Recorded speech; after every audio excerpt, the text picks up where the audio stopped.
네, 오늘 허락하신 말씀은 계시록 8장이 되겠습니다.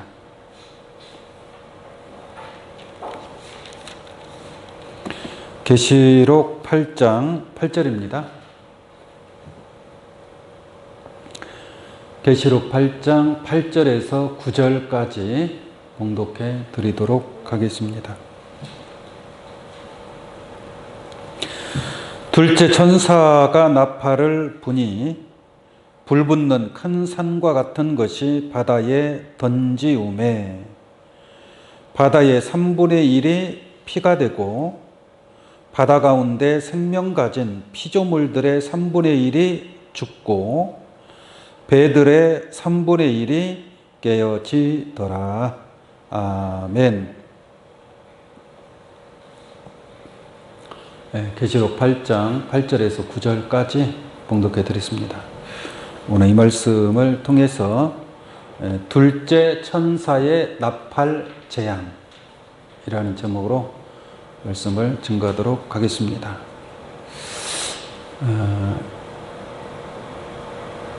오늘 본 말씀의 내용은 둘째 천사의 나팔 재앙에 관한 내용이 되겠습니다.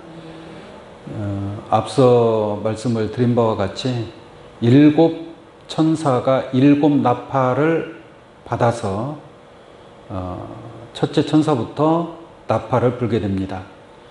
근데 이 나팔은 구원의 나팔이 아니고 재앙의 나팔이다라고 말씀을 드렸습니다. 첫째 천사의 나팔도 재앙의 나팔이고 둘째 천사의 나팔도 마찬가지고 일곱째 천사까지 일곱째 천사의 나팔도 재앙의 나팔이다 또는 화의 나팔이다. 화의 나팔이라는 것을 지난 시간에 말씀을 드린 바가 있습니다. 계시록 8장 13절 한번 보겠습니다. 계시록 8장 13절 내가 또 보고 들으니 공중에 날아가는 독수리가 큰 소리로 이르되 땅에 거하는 자들에게 화가 있으리로다. 이 외에도라는 것은 네 천사의 나팔 외에도 이 말입니다. 이 외에도 세 천사의 불나팔 소리를 인함이로다 라고 말씀하고 있죠. 이게 세 천사의 불나팔이다. 불나팔. 구원의 나팔이 아니라 불나팔, 심판의 나팔인 줄로 믿습니다.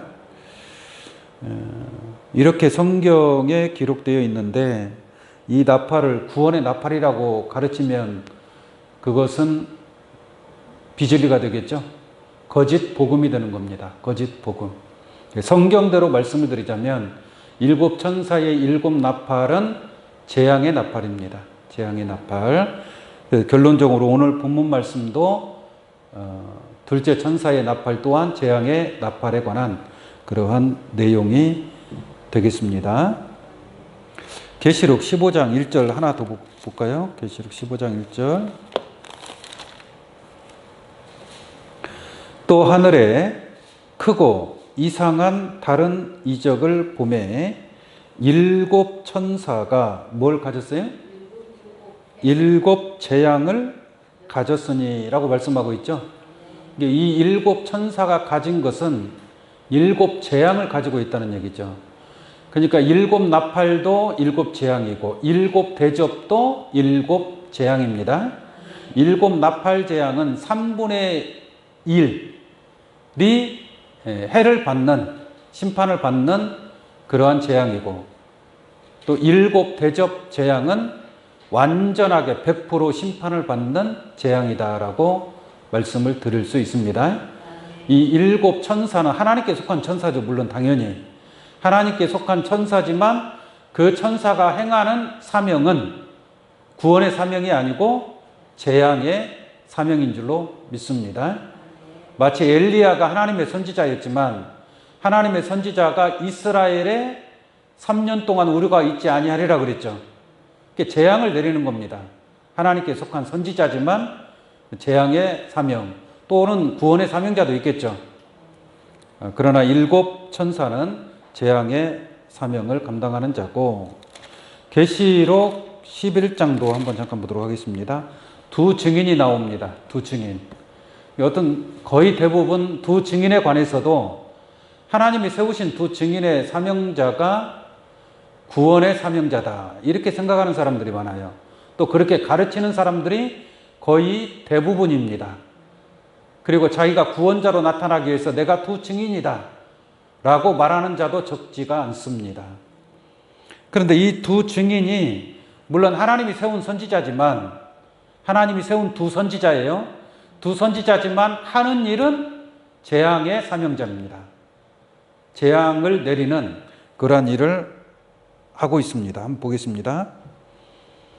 3절, 계시록 11장 3절을 보면은 내가 나의 두 증인에게 권세를 주리니 그랬죠. 이 권세가 뭐냐? 심판하는, 재앙을 내리는 권세예요. 무슨 살리는 권세가 아닙니다. 살리는 영을 가지고 살려주는 사명을 하는 게 아니다라는 얘기예요. 자, 보겠습니다. 4절 봅니다. 4절. 이는 이 땅의 주 앞에 섰는 두 감람나무와 두 촛대니 그랬죠. 이게 두 감람나무, 두 촛대의 사명자, 곧 두 선지자입니다. 두 증인의 두 선지자인데, 만일 누구든지 저희를 해하고자 한즉 저희 입에서 불이 나서 그 원수를 소멸할지니 누구든지 해하려 하면 반드시 이와 같이 죽임을 당하리라. 저희가 권세를 가지고 뭐 하는 겁니까? 권세를 가지고 하늘을 닫아 연하는 날 동안 비 오지 못하게 하고, 비 오지 못하게 하는 게 뭐예요? 재앙 아니겠습니다. 재앙이죠. 또 권세를 가지고 물을 변하여 피되게 하고, 물을 변하여 피되게 하는 것은 모세가 애굽 땅에 재앙을 내렸던 재앙 중에 하나란 말이에요. 물이 변하여 피가 되게 하는 게 구원의 역사예요? 재앙인 줄로 믿습니다. 그 다음에 아무 때든지 원하는 대로 여러 가지 재앙으로 뭐예요? 땅을 치리로다 그랬죠? 이게 땅에 재앙을 내리는, 여러 가지 재앙을 내리는 그러한 재앙의 사명자. 두 증인은 구원의 사명자가 아닙니다. 이게 두 증인 밑으로 들어가면 그럼 구원받는 거예요? 재앙을 받는 거예요? 재앙을 받는 거죠, 재앙을. 그런 것처럼 오늘 둘째 천사의 나팔도 재앙의 나팔이다라는 것을 먼저 말씀을 드립니다. 자, 본 말씀 다시 보겠습니다. 계시록 8장 8절입니다. 둘째 천사가 나팔을 부니 불붙는 큰 산과 같은 것이 바다에 던지오매 바다의 3분의 1이 피가 되고 바다 가운데 생명 가진 피조물들의 3분의 1이 죽고 배들의 3분의 1이 깨어지더라. 그렇죠? 그러니까 이 내용을 통해서 보니까 3분의 1이 심판을 받는다라는 것을 알 수가 있겠죠. 첫째 천사도 보면은 땅 3분의 1, 수목의 3분의 1이 해를 받는다라고 했습니다. 그러니까 나팔 재앙을 통해서는 3분의 1이 심판을 받는 거예요. 완전히 심판받는 게 아닙니다.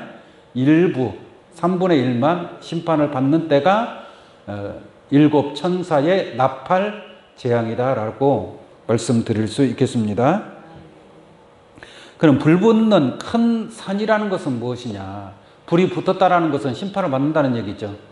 불이 불붙는 큰 산이라고 했으니까 큰 산은, 산이라는 것은 조직체, 종교 단체 또는 나라, 왕국, 제국을 가리켜서 산으로 표현하고 있습니다. 큰 산이니까 그 조직체가 크겠죠. 많은 사람들이 연합된 그러한 조직체, 그러한 나라, 그러한 왕국을 큰 산이다. 여기서 말하는 큰 산은 성경에서 보면은 바벨론 제국을 큰 산으로 비유하고 있습니다. 바벨론. 계시록에도 계시록 18장에 큰 성 바벨론이 나오죠.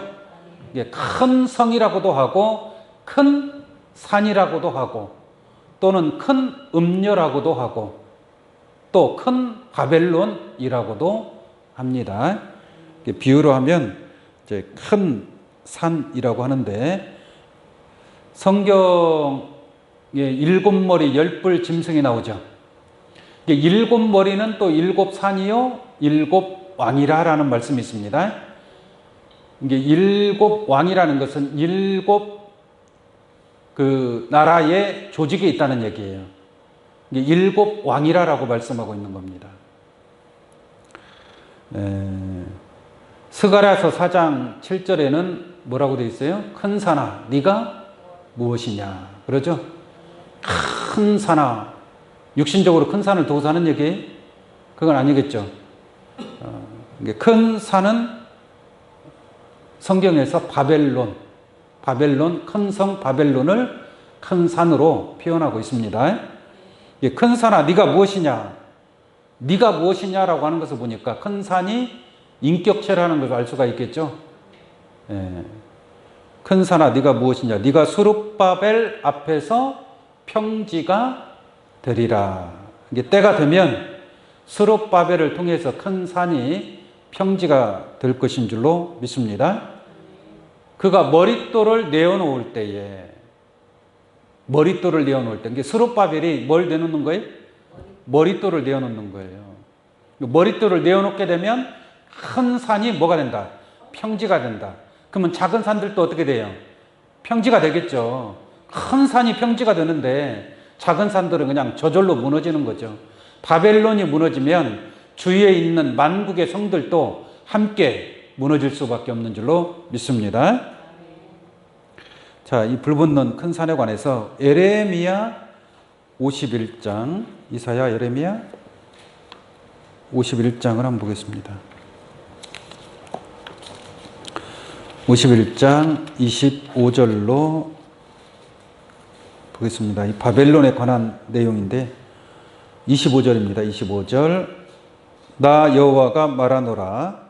온 세계를 멸한 멸망의 산아. 보라, 나는 네 대적이라. 여기서 온 세계를 멸한 멸망의 산아. 나는 네 대적이라 그랬죠? 그러니까 이 멸망의 산이 바로 바벨론이에요. 바벨론.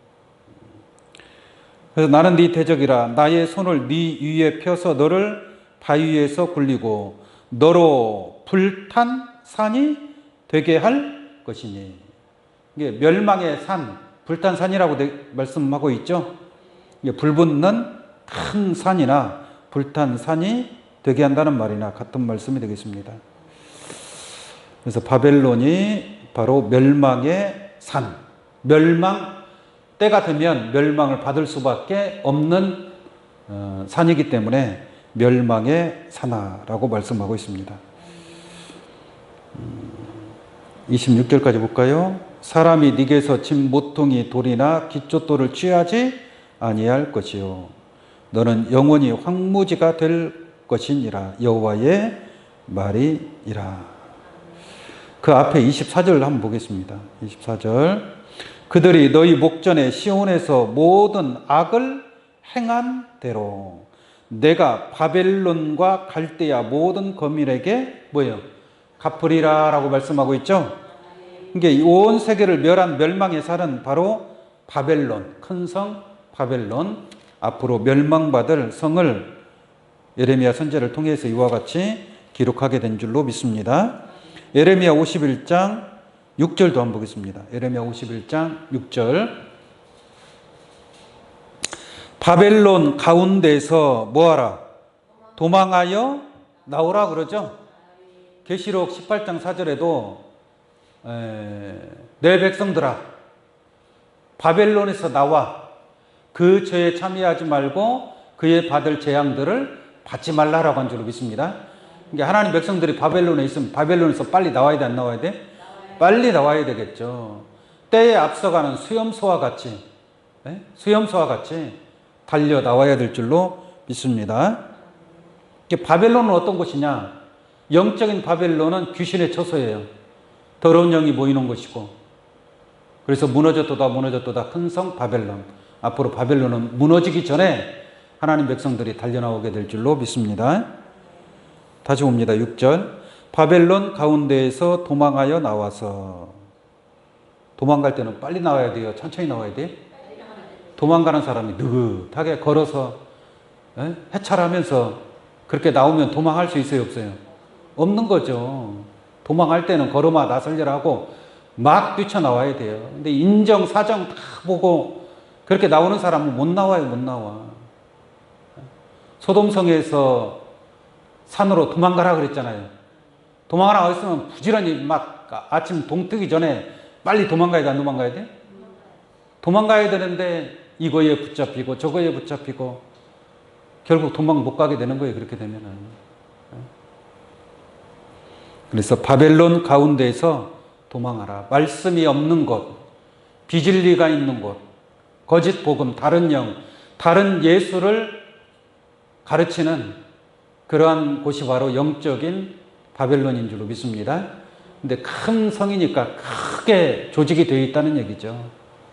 큰 조직체라도 진리가 없으면 진리가 없는 곳은 바벨론이다. 이렇게 생각하시면 축복이 될 줄로 믿습니다. 자, 6절인가? 6절 보겠습니다. 바벨론 가운데에서 도망하여 나와서 각기 생명을 구원하고. 이게 생명을 구원하는 게 뭐예요? 바벨론에서 벗어나는 게 생명을 구하는 거예요. 우리가 주기도문 할 때 다만 악에서 뭐예요? 구하옵소서. 그 악의 초소가 어디예요? 바벨론이란 말이에요. 바벨론. 계시록의 말씀을 통해서는 이게 바벨론에서 벗어나는 것이 구원이 되는 것입니다. 어둠에서 빛으로 사단의 권세에서 하나님께로 돌아오는 역사예요. 근데 오늘날 바벨론이 뭔지를 모른단 말이에요.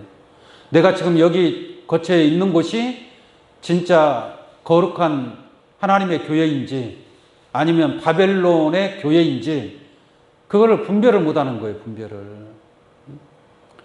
바벨론에서는 진리가 나올 수 있습니까? 겉으로 볼 때에는 진리인 것처럼 보여지겠죠.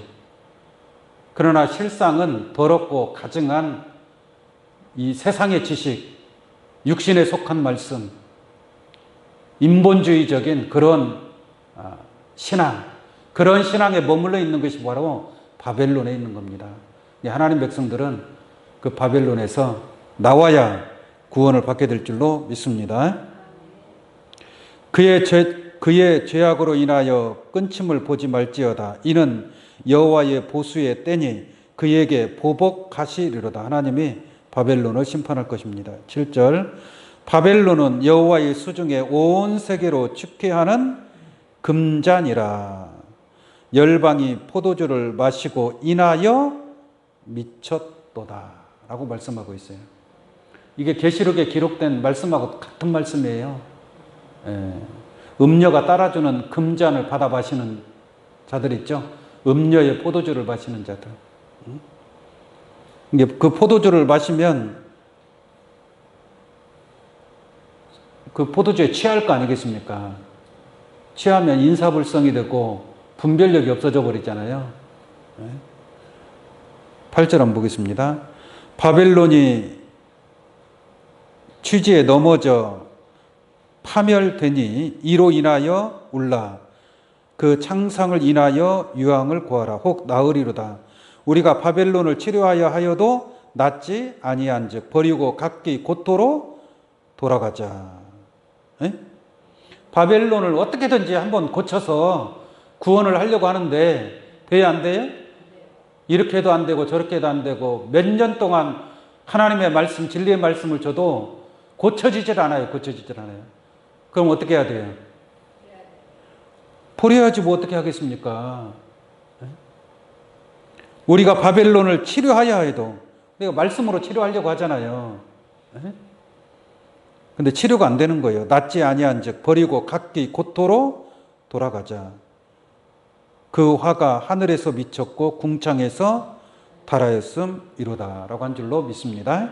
어쩔 수 없이 멸망의 아들처럼 심판이 작정되어 있다라고 말씀드릴 수밖에 없습니다.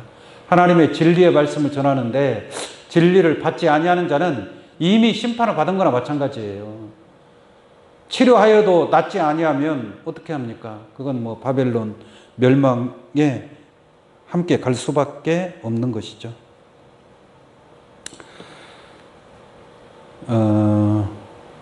계시록 18장 2절 한번 보겠습니다. 계시록 18장 2절 심센 음성으로 외쳐가로되 무너졌도다 무너졌도다 큰 성 바벨론이요. 귀신의 처소와 각종 더러운 영이 모이는 곳과 각종 더럽고 가증한 새의 모이는 곳이 되었도다. 이게 온갖 더럽고 가증한 모든 비진리의 영들을 가진 자들이 모이는 곳이 바벨론입니다. 자, 3절까지 보겠습니다. 그 음행의 진노의 포도주로 인하여 만국이 무너졌으며, 이게 모든 만국이 음녀의 포도주를 먹고 다 취했다니까요. 술 취한 사람 아무리 말씀을 증거해봐야 알아듣지를 못한다는 얘기예요. 또 땅의 왕들이 그로 더불어 음행하였으며 땅의 상고들도 그 사치의 세력을 인하여 치부하였도다 하더라. 내가 들으니 하늘로서 다른 음성이 나서 가로되 내 백성아 거기서 나와 그 죄에 참여하지 말고 그의 받을 무엇을 재앙들을 받지 말라 이 말이에요. 그러니까 이 재앙을 누가 내리느냐? 일곱 천사의 일곱 나팔 재앙 심판. 그러니까 바벨론에서 나오지 않으면 심판을 받을 수밖에 없습니다. 일곱 천사 일곱 대접 재앙의 재앙으로 심판을 받기 전에 빨리 바벨론에서 나오라 라고 말씀하고 있습니다. 자세히 본 말씀 보도록 하겠습니다. 계시록 8장 8절입니다. 둘째 천사가 나팔을 부니 불붙는 큰 산과 같은 것이 바다에 던지오매 바다의 3분의 1이 피가 되고, 바다의 3분의 1이 피가 되니까 무슨 바다예요? 피바다가 되는 거죠. 피바다. 바다의 3분의 1이 피가 되어버리면 엄청난 심판 아닙니까? 3분의 1이 피바다가 된다고 생각을 해보세요. 그렇다고 해서 뭐 태평양 바다, 인도양, 대서양 바다가 뭐 피바다가 된다는 얘기는 아니에요. 성경은 여러 가지 많은 비유와 상징으로 기록됐다라 그랬죠. 근데 여기서 이 바다, 이 앞으로 피바다가 될 이 바다는 어떠한 바다인가? 이 바다에 관해서 한번 보도록 하겠습니다. 계시록 13장 1절. 내가 보니 바다에서, 바다가 나오죠? 바다에서 한 짐승이 나오는데 뿔이 열이요 머리가 7이라. 어쨌든 간에 한 짐승, 7머리 10뿔 달린 짐승이 어디에서 나와요? 바다에서 나온단 말이에요. 바다에서. 근데 이 바다는 쉽게 말하면 누구의 바다예요? 짐승의 바다죠. 거기서 짐승이 나오는 거니까. 만약에 이 바다가 없다면 짐승도 있을 수 있어요, 없어요? 못 나오겠죠. 바다가 있으니까 바다는 짐승들이 출현할 수 있는, 짐승들이 태어나고 자라나는 그러한 곳이 짐승의 바다라고 말씀드릴 수 있겠습니다. 그래서 이 짐승이 출현하는 곳이 곧 바다다. 계시록 17장 1절 한번 보겠습니다. 1절. 또 7 대접을 가진 7 천사 중 하나가 와서 내게 말하여 가로되 이리 오라. 많은 물 위에 앉은 큰 음녀의 받을 심판을 네게 보이리라 라고 말씀하고 있습니다. 여기서 많은 물이 나오죠. 많은 물이 뭐예요? 물이 많이 모이면 뭐가 돼요? 바다가 되는 거 아니겠습니까? 모인 물을 바다라 칭한다라고 했잖아요. 그러니까 이 많은 물 위에 앉은 자가 있어요. 그 앉은 자가 누구예요? 큰 음녀란 말이에요. 음녀. 그러니까 이 바다의 주인, 이 바다는 음녀의 바다가 됩니다. 이게 음녀의 바다의 3분의 1이 피가 된다. 이게 음녀의 바다가 심판을 받는 거예요. 음녀의 바다가. 이게 바다라고 하니까 실상에 저 바다가 아니겠죠? 15절. 계시록 17장 15절. 또 천사가 내게 말하되 네가 본 바 음녀에 앉은 물어내놓고, 물이 뭐예요? 백성과 무리와 열국과 방언들이니라. 그러니까 수많은 백성들, 수많은 무리들, 수많은 열국과 방언들, 이 많은 사람들이 바로 음녀의 바다가 되는 줄로 믿습니다. 이게 이 음녀의 바다가 심판을 받는다. 3분의 1이 심판을 받는다. 그렇게 생각하시면 되겠습니다. 음녀의 바다가 있는가 반면에 이 음녀의 바다는 땅에 속한 바다고, 또 하나님의 바다가 있습니다. 하나님의 나라, 하나님의 백성들. 하나님의 나라, 하나님의 백성들은 하나님의 바다가 되겠죠. 음녀에게 속한 나라가 있는 것처럼, 그 나라의 바다가 있는 것처럼 하나님의 바다도 있습니다. 계시록 4장 6절 한번 보겠습니다.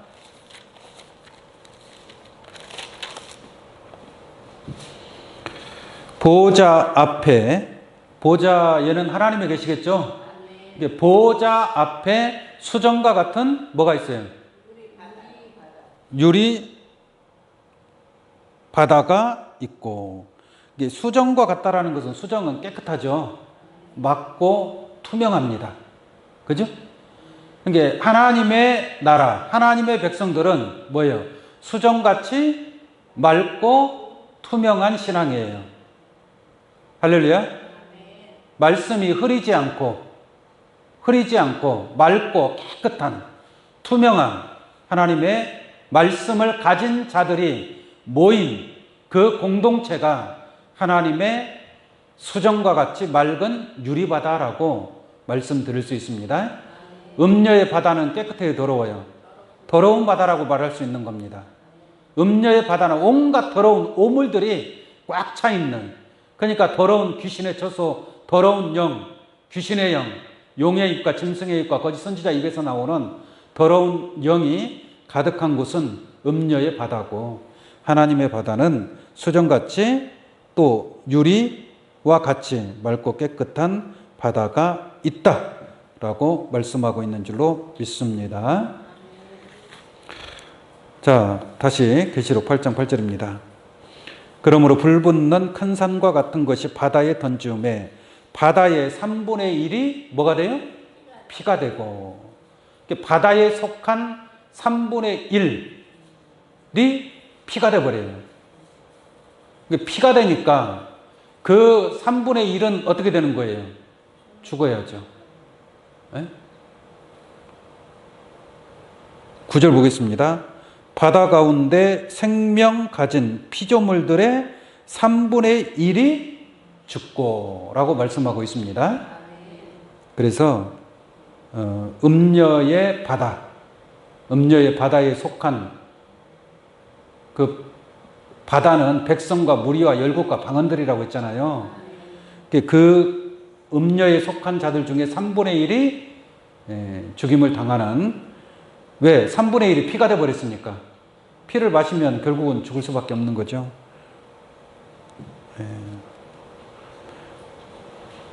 3분의 1이 죽는다라고 말씀하고 있습니다. 이거는 둘째 천사의 나팔 재앙 때 이루어질 일이죠. 둘째 천사의 나팔 재앙 때 이루어질 일인데, 이때에는 3분의 1이 죽습니다. 3분의 1이 죽는데, 둘째 천사의 대접 재앙 때는 어떻게 되는가 잠깐 보도록 할게요. 계시록 16장 3절 보겠습니다. 계시록 16장 3절, 둘째가 그 대접을 바다에 쏟음에 그랬죠. 여기서 둘째는 둘째 천사를 얘기하는 거예요. 둘째 천사. 16장 1절 잠깐 한번 볼게요. 16장 1절. 또 내가 들으니 성전에서 큰 음성이 나서 7 천사에게 말하되 그랬죠. 또 7 천사가 출현해 7 천사에게 말하되 너희는 가서 하나님의 진노에 뭐예요? 7 대접을 땅에 쏟으라 그랬잖아요. 이게 진노의 대접인 줄로 믿습니다. 하나님의 진노의 대접을 7 천사를 통해서 땅에 쏟는다 이 말이에요. 그러니까 둘째는 둘째 천사의 대접 심판이 되겠죠. 3절을 다시 보겠습니다. 둘째가 그 대접을 바다에 쏟음에, 어디에 쏟아요? 바다에 쏟잖아요. 둘째 천사가 나팔을 불 때에도 바다를 심판하죠. 3분의 1이 죽는다 그랬잖아요. 3분의 1이. 근데 여 둘째 천사가 대접을 바다에 쏟으니까 바다가 곧 죽은 자의 피같이 되니. 이게 피바다가 돼버리는 거 아니에요? 3분의 1만 피바다가 되는 거예요? 아니에요. 바다 가운데 모든 생물이 뭐 하더라? 죽더라 그랬잖아요. 이게 3분의 1이 피바다가 되는 것이 아니라 이때는 모든 바다가 다 전체가 다 피바다가 되고 모든 생물이 죽임을 당하게 되어 있음을 알 수가 있는 줄로 믿습니다. 그러니까 나팔 재앙 때는 3분의 1이고 대접 재앙 때는 이제 완전히 심판을 이루게 된다라는 것을 깨달을 수 있는 줄로 믿습니다. 자, 본 말씀 8장 9절 보겠습니다. 바다 가운데 생명 가진 피조물들의 3분의 1이 죽고 또 배들의 3분의 1이 뭐예요? 깨어지더라 라고 말씀하고 있죠.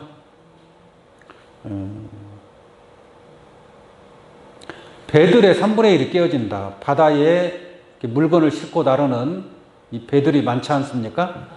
배들의 3분의 1이 깨어진다. 이게 3분의 1이 심판받는 거예요. 피가 되는 것도 3분의 1, 생명이 죽는 것도 3분의 1, 배가 깨지는 것도 뭐예요?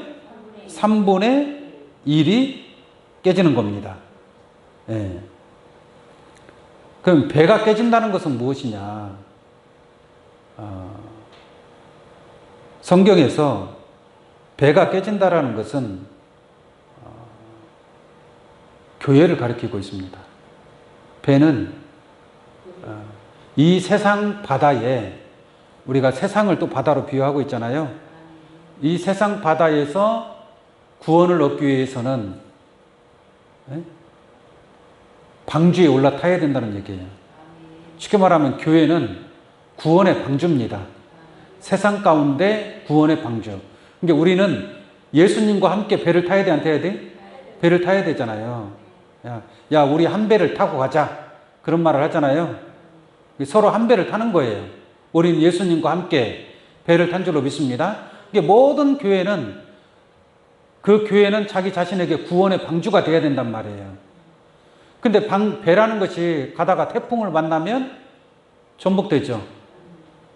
그러다 보면 깨질 수 있고 또 암초를 만나면 아무리 큰 배라 할지라도 암초를 만나면 깨질 수 있는 거예요. 그러면 그 천국의 항구까지 나아갈 수 있어요, 없어요? 배가 파손되고 깨져버리면은 구원받을 수 없다는 얘기예요. 이게 배가 파손됐다는 것은 교회가 무너졌다는 얘기예요. 교회가 깨졌다는 얘기입니다. 그러면 3분의 1은 결론적으로 배가 깨져버렸으니까 바다에 빠져 죽을 수밖에 없는 거 아니겠습니까? 그래서 배들의 3분의 1이 깨어지더라. 이렇게 성경은 말씀하고 있는 줄로 믿습니다. 바벨론도 이렇게 배로 비유하고 있는데요. 계시록 18장 15절 한번 보겠습니다. 계시록 18장 15절.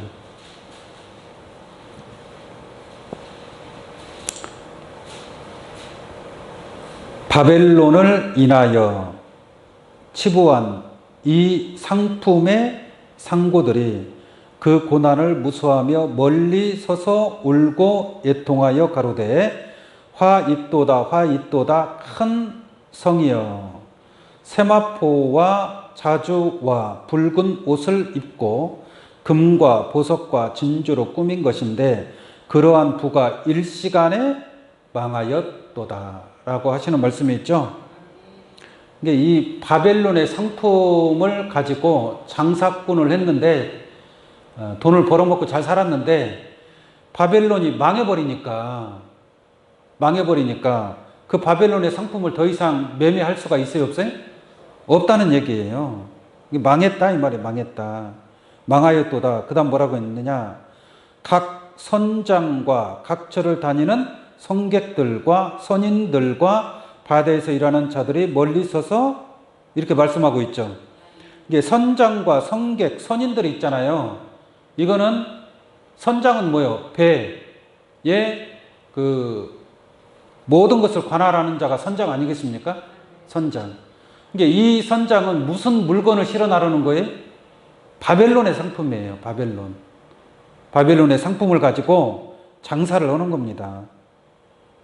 이게 각처를 다니는 선객들과 선인들과, 선객들은 배에 탄 손님들, 선인들은 배에서 일하는 노동자들, 노동자들. 다 이 바벨론에 빌붙어서 먹고 사는 자들이에요. 18절까지 한번 볼까요? 그 불붙는 연기를 보고 외쳐가로되 이 큰 성과 같은 성이 어디 있느뇨?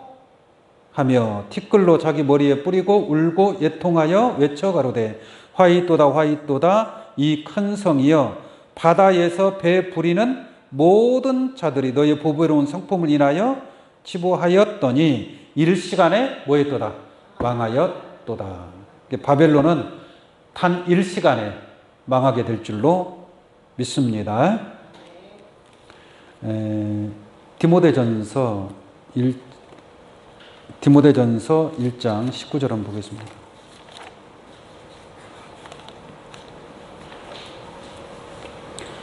디모데전서 1장 19절 믿음과 착한 양심을 가지라. 어떤 이들이 이 양심을 버렸고 그 믿음에 관하여는 파선하였느니라. 이 파선이 무슨 말이에요? 배가 깨졌다는 얘기예요. 깨졌다는 얘기죠. 배가 깨져버렸다. 그러니까 둘째 천사의 나팔 재앙에 바다에 배가 있는데 그 배는 교회를 가리킨다고 그랬죠. 또 각 사람의 믿음이 배가 되는 거예요. 그러니까 그 믿음에 관하여는 뭐했다? 파선하였느니라. 그러니까 믿음이 깨졌다는 얘기죠. 믿음이 깨진 것이 뭐예요? 배가 깨진 거예요. 믿음의 배를 타고 천국의 항구까지 무사히 도착을 해야 되는데 그 배가 깨져버리면, 중간에 가다가 깨져버리면 더 이상 나갈 수 없게 되는 거죠. 근데 왜 파선하는 이유가 뭘까요? 19절에 믿음과 착한 양심을 가지라 그랬잖아요. 그런데 그 양심을 버리면 믿음의 양심이 있을 거 아니에요. 그 양심을 버리면 파선되는 거예요. 양심을 버리면. 우리가 신앙생활 하는 데 있어서 양심이 있어야 됩니다. 양심. 근데 그 양심을 버리고 얌체같이 자기 이익만 쫓아가고, 힘들고 어려운 일 있으면 피했다가 좋은 일 있으면 참석하는 그런 얌체 같은 신앙. 그게 양심이 없다라는 얘기예요. 신앙의 양심이. 그런 믿음과 착한 양심을 가져야 될 줄로 믿습니다. 양심을 가지라. 어떤 이들이 이 양심을 버리면 믿음에 관하여는 파선하게 된다는 얘기예요. 그러므로 오늘 이 자리에 계신 여러분들은 둘째 천사의 나팔 재앙에 배들의 3분의 1이 깨어진다 할지라도, 이게 3분의 1이 깨어질 수밖에 없겠죠. 그러나 이것은 이제 음녀에게 속한 배들인 줄로 믿습니다. 하나님의 진리의 말씀이 나오는 배가 아니고 비진리를 증거하는 음녀에게 속한 바다, 또 음녀의 그 바벨론의 상품을 실어 나르는 배들, 그러한 배들의 3분의 1이 심판받을 것을 말씀하고 있는 줄로 믿습니다. 그러나 오늘 이 자리에 계신 여러분들은 그 파선될 배, 바벨론의 배에 타고 있는 것이 아니라 마치 노아 때에 구원의 방주에 올랐던 노아의 가족이 구원받은 것처럼 오늘 여러분들은 이 진리의 구원의 방주에 함께하고 있는 줄로 믿습니다. 이 구원의 방주를 통해서 하나님의 나라까지 안전하게 항해해서 그 목적지까지 무사히 도착할 수 있는 귀한 여러분들의 믿음, 착한 양심을 가진 하나님의 자녀들로 축복되시기를 원합니다. 이상으로 말씀을 마치도록 하겠습니다. 기도하겠습니다. 거룩하신 아버지 하나님, 감사합니다.